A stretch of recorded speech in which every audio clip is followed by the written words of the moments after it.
आज ये fourth lesson है। आज हम लेसन में फंक्शन के बारे में डिस्कस करने जा रहे हैं।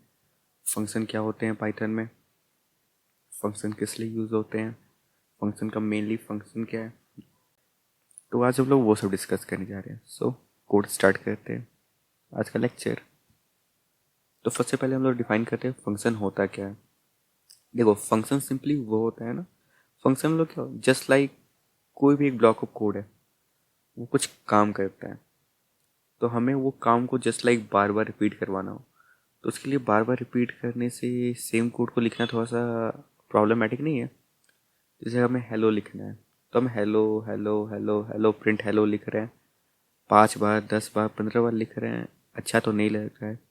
लेकिन हम करेंगे क्या, जस्ट लाइक मैंने लास्ट लेक्चर में आपको लूप बताया था, मल्टीपल टाइम्स करनी है तो लूप, बट हमें वो कभी कभी कॉल आउट करना है। जस्ट लाइक अगर हमने जैसे लास्ट कोड में डिस्कस किया था, जस्ट सेम वे एक फंक्शन हो जाएगा, हमें बार बार उसको कॉल करना होगा, ये कॉल आउट करना होगा। एक कोई भी एक चीज़, जस्ट लाइक ये प्रिंट हेलो है, जस्ट लाइक यहाँ पे लिखा हुआ है, इसे हमें प्रिंट हेलो नेम देकर प्रिंट आउट करना होगा। इस केस में हम ये कोड हर बार लिखेंगे तो अच्छा तो नहीं लगेगा ना। जैसे आपका मैंने नाम लिया ना, वहाँ पे प्रिंट कर दिया प्रिंट योर नेम, तो आपका नाम प्रिंट हो गया। फिर मैंने किसी और का नाम लिया, उसका नाम प्रिंट कर दिया। फिर मैंने किसी और का लिया, उसका नाम प्रिंट। इसे जितने इनपुट होंगे उतने बार मुझे प्रिंट स्टेटमेंट लिखना पड़ेगा। बट इन सेम केस अगर मैं यहाँ पे फंक्शन बना दूंगा, तो फंक्शन करेगा क्या, इनपुट लेगा एंड वो इनपुट को वहाँ पे देख कर वो कंटिन्यूस आउटपुट देगा। वो जो इनपुट लेगा वो फंक्शन में डालेगा, फंक्शन तुरंत उसका आउटपुट दे देगा। तो जस्ट लाइक वो जो हमने मल्टीपल लाइन्स में किया है ना, कि बार बार प्रिंट स्टेटमेंट लिखना, वो हम एक ही बार लिखेंगे और वहाँ से हम कॉल आउट कर सकते हैं। तो फंक्शन सिंपली यही होता है, एक group of set of code होता है जिसको हम लोग कहीं भी आगे फ्यूचर में यूज़ कर सकते हैं, ताकि वो कोड को थोड़ा कंप्रेसिंग करके कोड थोड़ा छोटा लग जाए। अब देखते हैं डिफिनेशन ऑफ फंक्शन क्या है, डिफाइनिंग फंक्शन। तो फंक्शन सिंपली वो होता है जस्ट लाइक एक सेट ऑफ कीवर्ड होता है, डिफाइन कीवर्ड। तो डीईएफ जो हम लोग ने यहाँ पे यूज़ किया है, डीईएफ क्या है, वो एक कीवर्ड है जो कि बताता है कि ये फंक्शन क्रिएट करना है। जस्ट लाइक अगर हम लोग जावास्क्रिप्ट में करेंगे तो वहाँ पे हमें फंक्शन लिखना पड़ता है, function this equal to function. In the case of Python हम लोग सीधा यहाँ पे डीएफ ही लिख देते हैं, डिफाइन। डीएफ ही मतलब डिफाइन हो जाता है। एंड ग्रीट, जैसे यहाँ पे ग्रीट लिखा हुआ है, ग्रीट मीन्स ग्रीट फंक्शन का नेम है। तो जो फंक्शन हो आ गया, उसका हम लोग नेम रख दिए ग्रीट। इन द सेंस ये कोड बता क्या रहा है कि जो डीईएफ है, डीईएफ ग्रीट बोल रहा है कि डीईएफ एक फंक्शन डिफाइन कर दो, फंक्शन का नाम क्या होगा, greet. So simply function defining ये होता है। आगे फंक्शन पैरामीटर। सो अब फंक्शन देखते हैं, फंक्शन में पैरामीटर्स क्या होते हैं। जस्ट लाइक यहाँ पे मैंने सिंपल एक कोड लिखा है, DEF greet name print hello plus name. ये कर क्या रहा है, यहाँ पे जो नेम है ना, ये एक पैरामीटर है। हमें जब भी ये फंक्शन को कॉल आउट करना होगा तो हमें ये पैरामीटर डालना होगा। हम आगे इसको प्रैक्टिकली करके भी देखेंगे, तो ऐसा नहीं है कि ये मैं बस थ्योरी बता रहा हूँ। तो सिंपली मैं ये बता रहा हूँ कि जब फंक्शन के अंदर हमें कोई वेरिएबल लेने लगते हैं, तो वो सिंपली वहाँ पे हम लोग प्रिंट यूज़ करते हैं पैरामीटर का।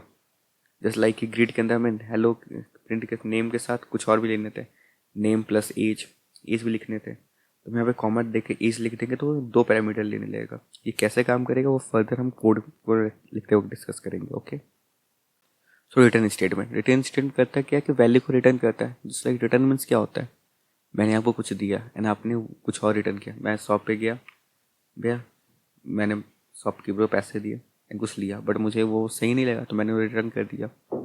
रिटर्न करने के बाद वो क्या देते हैं, हमें वापस पैसे देते हैं। जस्ट लाइक सेम केस, हमने यहाँ पे एक वैल्यू दिया 2 और 3 का। ये जो कोड लिखा हुआ है यहाँ पे मैंने थोड़ी सी गड़बड़ की, यहाँ प्लस नहीं कॉमा होगा। ओके, तो हमने यहाँ पे ऐड एक बनाया पहले फंक्शन ऐड, उसमें ए और बी 2 वैल्यू ले रहे हैं। वो वैल्यू कर क्या रहा है, नीचे रिटर्न कर रहा है ए प्लस बी। तो हम जब भी वहाँ पे 2 और 3 डालेंगे ना, यहाँ 2 और 3 लेगा, और ये इसका जो वेरिएबल होगा ना, ऐड का जो फंक्शन होगा, तो ऐड रिटर्न क्या कर देगा, 2 + 3 मीन्स 5 यहाँ पे रिटर्न कर देगा। इस केस में लोग रिटर्न स्टेटमेंट यूज़ करते हैं। And final function call.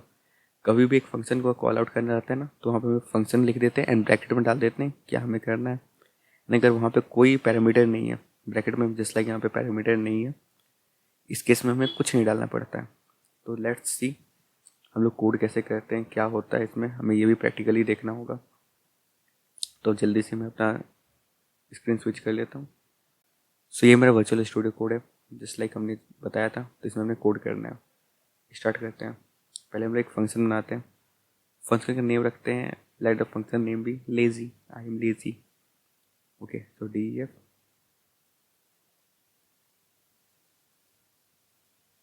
Okay, and यहाँ पे हम कुछ वेरिएबल लेते हैं एफ। ओके, एफ नेम हमने एक वेरिएबल ले लिया, एक और वेरिएबल लेते हैं एज, एक और वेरिएबल लेते हैं क्या, नहीं एफ नेम और एज सही है, ठीक है, ज़्यादा वेरिएबल नहीं लेते हैं। प्रिंट, ओके, यहाँ पहले एफ लिख देंगे, फिर ये डालेंगे, यहाँ पे एफ नेम डाल देंगे, यस,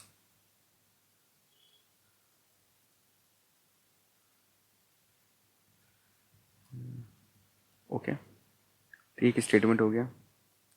अब हम यहाँ पे, जब मैं फुली कोड लिख कर इसको एक्सप्लेन करता हूँ, जैसे एक और हम फंक्शन बनाएंगे, ये फंक्शन का नाम होगा just print. Okay,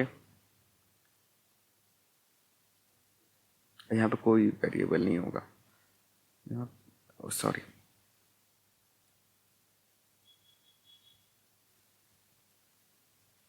print hello. अब सम देखिए, मैंने एक्सप्लेन करता हूँ, ये फर्स्ट का क्या रहा है, जो डिफाइन डी एफ है, इसे हम इसे डिफाइन, तो डिफाइन क्या कह रहा है, एक फंक्शन, फंक्शन का नेम क्या है, ले यहाँ पे लेजी है। सो लेजी कर क्या रहा है ना, लेजी एक फंक्शन बना लिया, उस फंक्शन के अंदर हम लोग दो वेरिएबल ले रहे हैं, एफ नेम और एज, ठीक है। इसमें हम लोग प्रिंट कर रहे हैं एफ नेम इज इतना, एज ईयर्स ओल्ड। बट हमें अगर अभी यहाँ पे कोड हम रन करते हैं, कोई आउटपुट नहीं आया, क्यों, क्योंकि हमें फंक्शन बनाने के बाद फंक्शन को कॉल आउट करना पड़ता है। जैसे हमने लेजी लिखा है ना, तो एल ए लेजी, फिर हमें डालना है ब्रैकेट, क्लोज करना है, एंड इसके अंदर हमें जितने भी हमने डाले हैं एफ नेम, उसमें ईज, ठीक है, हमने डाले हैं, जितने पैरामीटर डाले हैं उसको यहाँ पे इंक्लूड करना करता है। जैसे लाइक एफ नेम, मैं अपना नाम डाल देता हूँ आदर्श, कॉमा, एज क्या है मेरा, लेटर एज भी 18, मैंने आंसर किया, एंड मैं अब यहाँ पे रन करता हूँ इसको,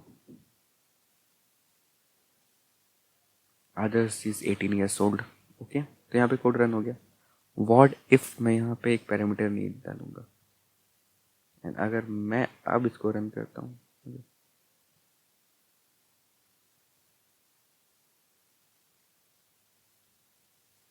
ओके, मिसिंग अ आर्ग्यूमेंट, सो हमने यहाँ पे एज नहीं डाला ना, इसलिए कोड रन नहीं हुआ। तो जितने भी हम पैरामीटर डालते हैं, हर पैरामीटर को यूज़ करना एंड उसे वापस रिटर्न करना इंपॉर्टेंट है, जस्ट लाइक यहाँ पे हम, ओके, फिर एज डाल दी 18, रन हो गया। अगर इस पर हम रन करते हैं तो कोड रन हो जाएगा। अब हम जो जस्ट प्रिंट फंक्शन है उसको करते हैं,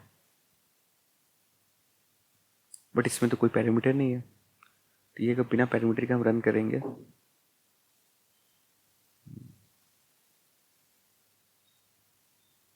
तो प्रिंट हो रहा है, बट अगर इसके अंदर कुछ पैरामीटर डाल देते हैं, just like hello, then run करते हैं, तो यहाँ पे कोई आर्गुमेंट नहीं है, बट यहाँ पे एक आर्गुमेंट दिया जा रहा है। सो सिंपली यहाँ पे हमने कुछ यहाँ पे डिमांड नहीं किया है, बट यहाँ पे हम हेलो डिमांड कर रहे हैं, इसलिए वो कोड रन नहीं होगा। आफ्टर डेट हमने डिस्कस किया था रिटर्न के बारे में, तो अब हम रिटर्न में आते हैं। इस कोड को हाईलाइट करने दो, comment out, define add A comma B,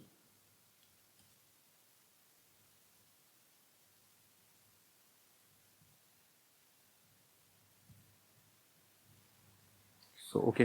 अब यहाँ पे देखिए, सो यहाँ पे हमने एक फंक्शन लिखा, फंक्शन क्या है, ऐड, ये क्या कर रहा है, दो वेरिएबल ले रहा है ए और बी, एंड रिटर्न क्या कर रहा है, ए प्लस बी। तो हमें पहले रिटर्न को हम हटा देते हैं, ओके, रिटर्न हमने डिलीट किया, एंड सीधा print A plus B, and ये दो नंबर ले रहा है ना, तो हम यहाँ पे ऐड 2,3,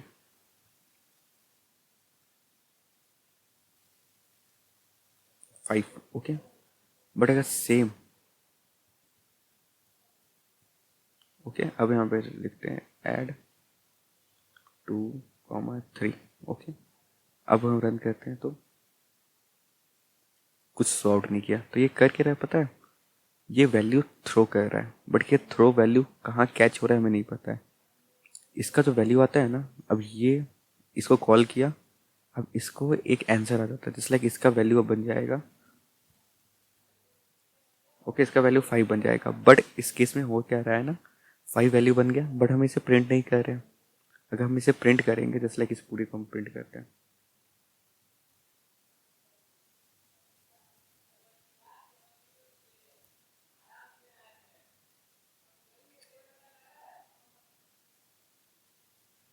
सो जस्ट लाइक हमने यहाँ पे प्रिंट लिखकर ये स्टेटमेंट रन किया, अब 5 रन हो रहा है।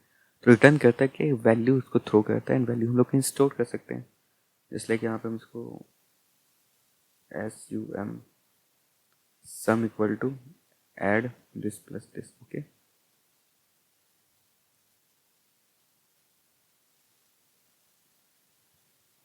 अब फिर हम इसे रन करते हैं, इस केस में 5 रन हो गया। अब जस्ट लाइक सिंपली मैंने एक आई थिंक एक टर्म मैंने बताना भूल गया हूँ, स्टार्टिंग से मैंने वो डिस्कस नहीं किया, इनपुट लेना। जस्ट लाइक हम तो हमेशा आउटपुट दिखा रहे हैं ना, हमें कुछ पूछना है। जस्ट लाइक हमें ये सम का जो 1 2 है ना, ये नंबर हमें लेना है, ये हमने बताना, मैं भूल गया था, तो मैं वो एक्सप्लेन करता हूँ। तो अगर सामने से इनपुट लेना है ना, तो उसके लिए हम एक कोड कमांड का यूज़ करते हैं, उसको कहते हैं इनपुट। तो हमें पहले लिखना पड़ेगा कि एक वेरिएबल, इसको नंबर 1 लिखते हैं, number 1 equal to input,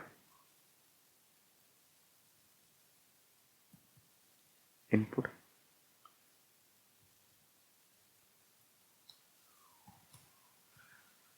input number 1, and same just like हम यहाँ पे करेंगे क्या,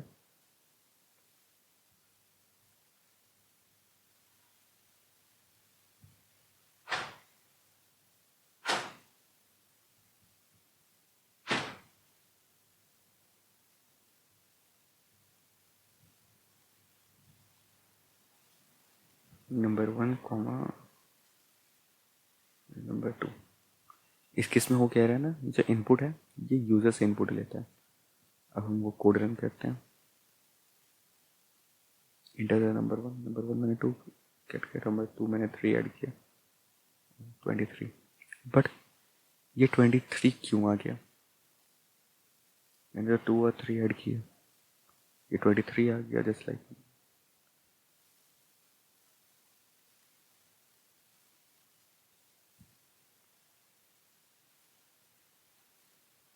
ओके,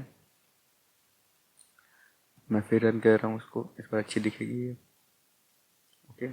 2 3 23, 2 और 3 23 कैसे ये लिख रहा है, सम आइडिया। पाइथन में होता क्या है ना, पहले मैं बाकी सबको कमेंट आउट करने दो।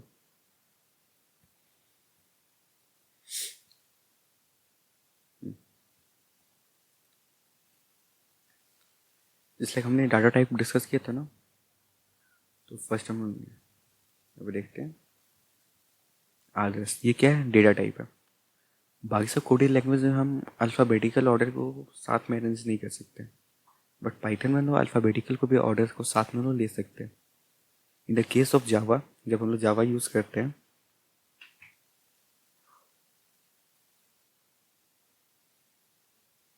इन द केस ऑफ जावा जब हम लोग जावा यूज़ करते हैं ना, वहाँ या कोई भी और कोडिंग लैंग्वेज, हमने हर बार हर वेरिएबल का एक डेटा टाइप हम लोग डिस्कस करते हैं, बट यहाँ पे हम लोग डेटा टाइप नहीं सेट करते हैं। नंबर 1 और नंबर 2 का डेटा टाइप यहाँ पर सेट नहीं है। इस केस में क्या रहा है ना, पाइथन का एक फैक्ट है कि वो जो भी लेगा वो हमेशा स्ट्रिंग वैल्यू लेता है। जैसे लाइक आदर्श स्ट्रिंग है ना, तो हम एक कोड लिखते हैं, ओके,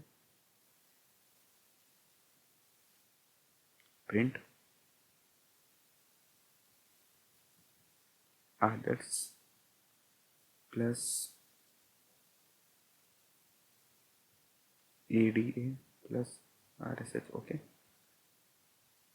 ये कोड नॉर्मली हर किसी को गलत लग रहा है, 2 कैरेक्टर की कैसे ऐड होगा, बट पाइथन में ऐड हो जाएगा। सो हमने ये ऐड किया, ऐड हो गया, देखो कैसे ऐड हुआ है, 1 2 3 1 2 3। इन द सेम केस अगर यहाँ पे हम डालते हैं 1, यहाँ पे डालते हैं 2,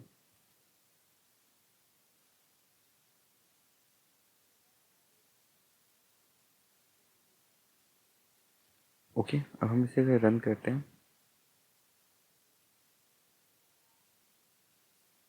1 2 12, 1 + 2 12। याद है मैंने एक बार डिस्कस किया था स्टार्टिंग में कि जो भी 1 होते हैं और ये डबल ब्रैकेट के अंदर, डबल कॉलम के अंदर आ जाते हैं, वो स्ट्रिंग हो जाते हैं। So same in the case, इस केस में पाइथन का एक रूल है, जब भी हम कोई नंबर लेते हैं वो नंबर हमेशा, या कुछ भी हम लोग वैल्यू लेते हैं, वो वैल्यू हमेशा स्ट्रिंग के केस में आ जाता है। तो यहाँ पे तो इनपुट हो रहा है ना, ये नंबर 1 ये स्ट्रिंग बन जा रहा है।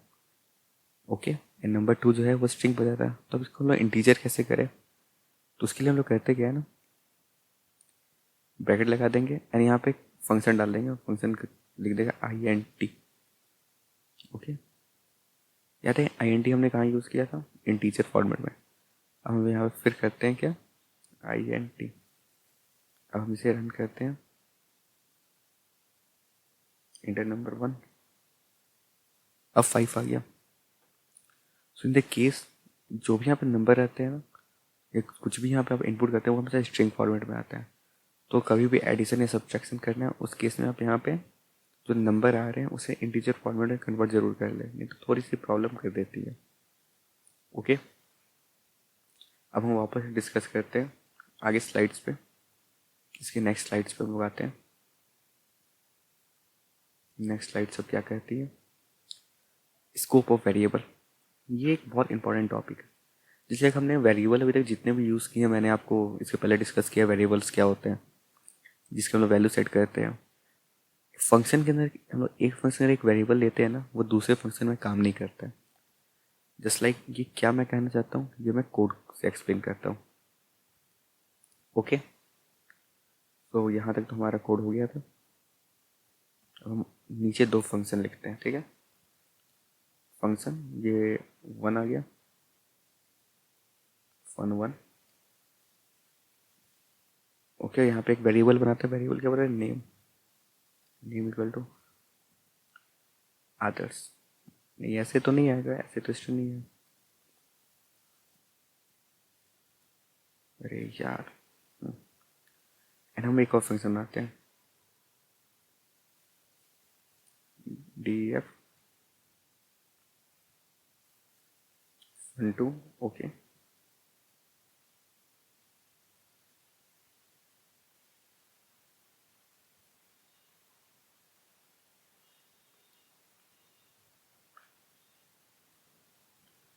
हमने यहाँ क्या किया, एक फंक्शन में बनाया f1, उसके अंदर हमने एक नेम वेरिएबल लिया जिसका हमने वैल्यू डाल दी आदर्स, एंड यहाँ पे हमने एक फंक्शन लिख दिया और उसके फंक्शन में हम नेम प्रिंट करें दूसरे फंक्शन के अंदर। अगर आप हम ये फंक्शन रन करेंगे तो क्या होना चाहिए, नेम प्रिंट होना चाहिए, बट जब हम कोड रन करेंगे तो नेम प्रिंट नहीं होगा। क्यों, क्योंकि नेम डिफाइंड ही नहीं है। तो ये एक लैंग्वेज इसको कहते हैं कि एक सेम पेरेंट जो भी एक फंक्शन होता है, उस फंक्शन के जितने भी क्या कहते हैं वेरिएबल होते हैं, वो वेरिएबल सिर्फ उसी फंक्शन के लिए है, वो फंक्शन के बाहर वाला कोई भी फंक्शन उसको नहीं लेता। ये एक ऊप्स कॉन्सेप्ट है। जैसे एक पेरेंट जो होता है, वो मतलब जो चाइल्ड होता है, एक चाइल्ड दूसरे चाइल्ड के कोई भी फंक्शन या कुछ भी उससे नहीं डिनोट कर सकते। जस्ट लाइक जब तक हम यहाँ से ये थ्रो ना करें तब तक वो नेम कहीं और नहीं जाएंगे। जस्ट लाइक ये नेम अगर हम लोग कोड यहाँ पे लिखते हैं, print name.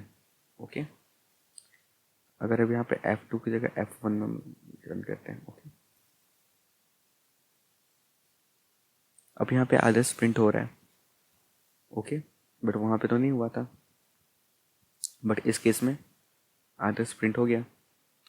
What if function नहीं कॉल करते हैं, यहाँ पे हम लोग नेम ही कॉल करते हैं, प्रिंट नेम। मेन में ही रन करते हैं, बट स्टिल नेम यहाँ भी वेरिएबल एक्सेसिबल नहीं है। व्हाट डज मीन, ये जो नेम है, ये नेम हमेशा इसी वेरिएबल के अंदर काम देगा। ये जो फंक्शन है हमेशा इसी फंक्शन के अंदर ये नेम्स रहेंगे। ओके, इस फंक्शन के बाहर ये वेरिएबल हम लोग यूज़ नहीं कर सकते हैं। बट व्हाट इफ यूज़ करना पड़े, तो देखो वेरिएबल्स में हम लोग एक कॉन्सेप्ट पढ़ते हैं जो कि मैंने यहाँ पे पढ़ाया नहीं था, मैं बताया नहीं था, बट वो कॉन्सेप्ट है ग्लोबल वेरिएबल का। ग्लोबल वेरिएबल जो ऑल ओवर कोड में हम यूज़ कर सकते हैं। व्हाट इफ अब हमें ये यूज़ करना है, सो उसके लिए let us see global variable. Global variable होता क्या है उसे डिस्कस करते हैं। जस्ट लाइक यहाँ पे पहले हम लोग एक फंक्शन क्रिएट करते हैं, दो फंक्शन क्रिएट करते हैं। चलो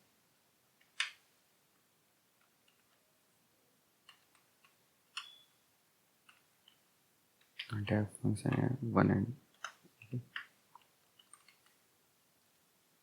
अब फंक्शन इसको टू कर देते हैं।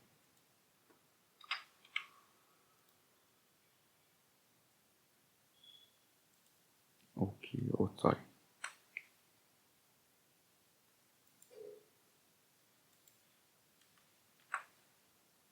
ओके अब इसके लिए एक वेरिएबल लेते हैं। Variable name let be x.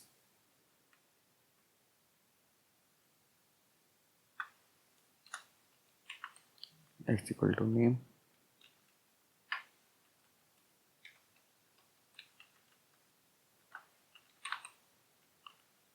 Print X. Okay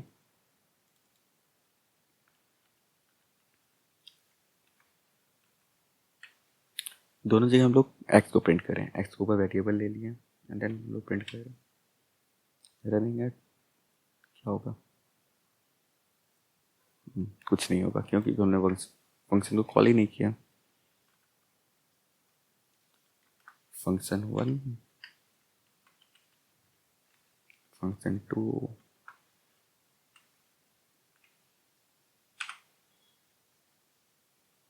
okay name तो हो गया, बट उसके बाद यहाँ पे एरर, सेकेंड फंक्शन में एरर शो करती है। इस बार हम लोग एक और कुछ करते हैं, यहाँ पे भी एक्स प्रिंट करते हैं। देन ओके यहाँ पे तो फिर से एरर शो कर दिया है। लाइन नंबर 31 में एरर है, ये रहा एरर आपका। तो ये एरर क्यों आ रहा है? हम लोग वेरिएबल तो डिसाइड किए हैं बट फिर भी वेरिएबल क्यों बता रहे कि ऐसा कोई वेरिएबल ही नहीं है। इसके लिए सिंपली जो परफेक्ट वे होता है, इसलिए क्योंकि ये एक्स है ना, तो ये एक्स सिर्फ फंक्शन वन के लिए, फंक्शन वन के बाहर ये एक्स एक्सेस नहीं हो सकता है। क्यों? क्योंकि ये सब सिंपली उप्स आप पढ़िएगा तो उप्स का कॉन्सेप्ट है कि कोई वेरिएबल वो सिर्फ सिंपल एक ऑब्जेक्ट एंड क्लास के अंदर डिफाइन होता है, उसके बाहर वो नहीं निकल सकता। तो यही हम लोग यूज़ करते हैं ग्लोबल वेरिएबल का। ग्लोबल वेरिएबल उस कोई भी एक वेरिएबल को हर जगह एक्सेसिबल करता है। उसके लिए हम लोग को सिंपली कमांड टाइप करना होगा, ग्लोबल एक्स। हमने क्या ट्राई किया? Global x. ये करता है क्या? एक्स को ग्लोबल वेरिएबल बना दिया। अब हम लोग इसको रन करते हैं, प्रिंट हो रहा है। तो सिंपली यही है वेरिएबल के बारे में, कैसे एक वेरिएबल को ग्लोबल बना के किसी भी कोड में यूज़ कर दिया जाता है। फ्यूचर में काफ़ी सारे प्लेस पे इसका यूज़ आएगा, बट एक most important, global variable use नहीं करना ज़्यादा अच्छा होता है। अगर आपको बहुत इंपॉर्टेंट तभी यूज़ कीजिए, नहीं तो ये उतना कोड में इसको अच्छा नहीं मान जाता है। जब तक अगर मल्टीपल फंक्शन ये सब कोड ना हो, उसमें एक ही चीज़ को बार बार रिपीट ना करना हो, तब तक ये सही नहीं है। ओके फंक्शन, बिल्डिंग फंक्शन वो फंक्शन होते हैं जो कि पहले से ही रहते हैं, जो कि बहुत सारे टास्क कर सकते हैं, just like length, minimum, maximum and ये सब आपको अभी मैं एक्सप्लेन नहीं करूँगा। ये फंक्शन के बारे में मैं आपको आगे एक्सप्लेन करूँगा। ये कोर्स में आगे जब हम लोग एरे सब पढ़ेंगे वहाँ पे ये सब फंक्शन मेंशन है।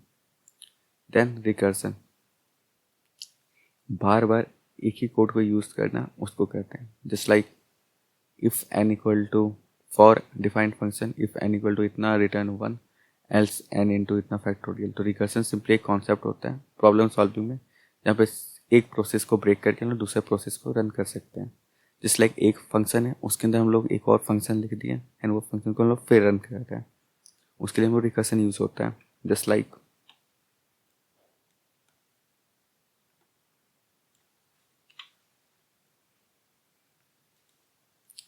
एक हम नंबर ले लेते हैं, okay, N equal to 10।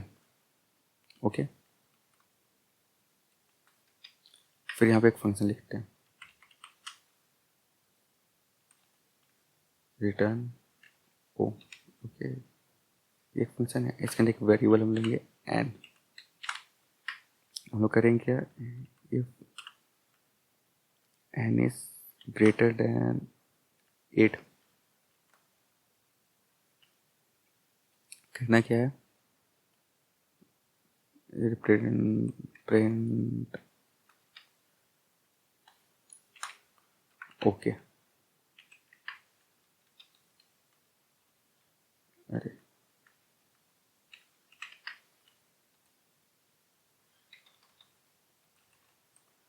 else withdraw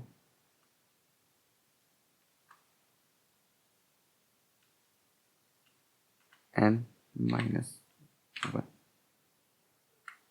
अब हम लोग इसको रन करते हैं। ओके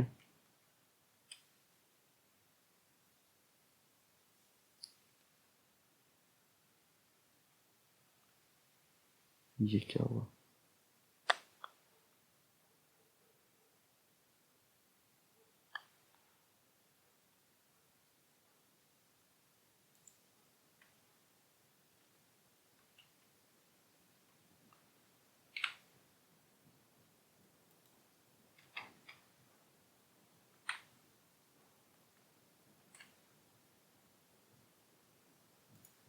ओह शिट, हमने फिर फंक्शन को कॉल नहीं किया। ओके अब यहाँ पर हम लोग फंक्शन कॉल करते हैं एंड देन हम कोड रन करते हैं। ओके आ गया ओके, बट ये ओके तो नहीं आना चाहिए ये। अब यहाँ पर हम एक स्टेटमेंट डालते हैं प्रिंट एन, अब रन करते हैं। अब देखो क्या होता है,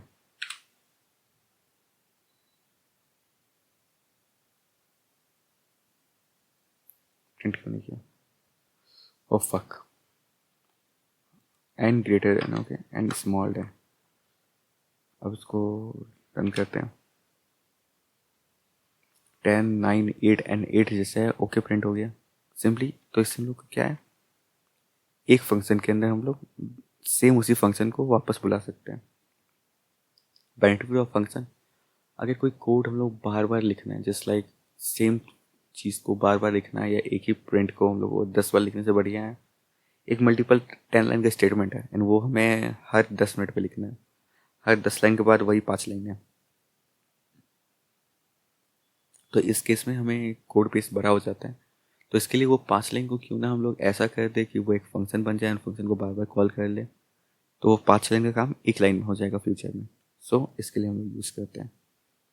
तो कंक्लूजन इस कोड का यही है कि सिंपली पाइथन में जो फंक्शन लोग यूज़ करते हैं काफ़ी इंपॉर्टेंट है, वो काफ़ी यूज़फुल होगा एंड जब भी आप फ्यूचर में कोड करेंगे तो फंक्शन बना के कोड करना ज़्यादा अच्छा होता है in compare to normal coding. So that's conclusion. So thank you. Next video में हम एक प्रोजेक्ट बनाएंगे जो कि एक कैलकुलेटर होगा। आफ्टर दैट हमें लिस्ट एंड एरे के ऊपर हम लोग फर्दर ऑन करेंगे। So see you all in next video.